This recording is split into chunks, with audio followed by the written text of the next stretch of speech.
Adriana Satiro Sevilha, sou psicóloga e psicanalista e tenho por objetivo gravar vídeos que falem de psicologia de uma maneira simples e descomplicada. Hoje eu quero falar com você, mamãe e mulher, que se preocupa com o aleitamento materno no seio. Eu gostaria de esclarecer que, do ponto de vista psicológico, é assim importante amamentar no seio, mas não é fundamental, não é o que determina o afeto e o carinho que você tem pelo seu filho.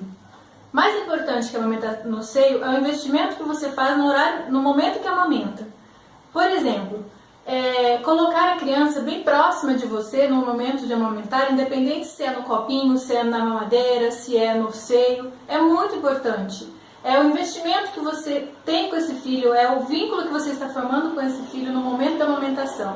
Então é olhar nos olhinhos dele, é colocá-lo bem afagado junto ao seu corpo. Se você não conseguir amamentar no seio, é importante que você tire a roupa, coloque em contato com a sua pele o rostinho do seu bebê bem próximo do seu coração, porque o barulho é o ruído que ele mais conhece, porque ele ficou 9 meses no seu ventre e conhece muito bem o seu batimento cardíaco. E isso o acalma.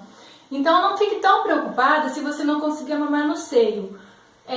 Tomando esse cuidado, esse carinho com a criança, de colocá-la bem próximo de você, pele com pele, próximo do seu coração, vai fazer toda a diferença. Vai formar um vínculo com ele, vai ter um laço afetivo maior do que você imagina.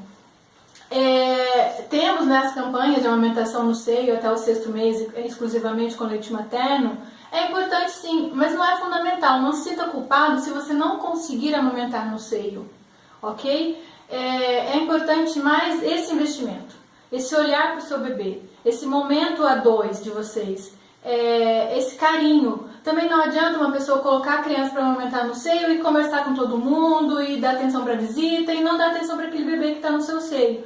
Então, assim, independente do tipo de alimentação que você possa oferecer para o seu bebê, independente da maneira que você o alimente, sempre invista no olhar, sempre invista no carinho, no afago. Coloque-o próximo do seu peito, com carinho, no seu quentinho, perto de você, próximo ao seu batimento cardíaco, para que ele se acalme de fato.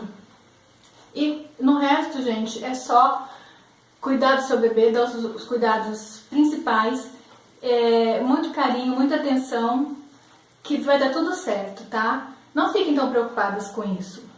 Invista no seu bebê, independente da maneira que você o alimente. É isso que eu tenho para dizer hoje para vocês. Espero que gostem, compartilhem, curtam e se inscrevam no meu canal. Até o próximo!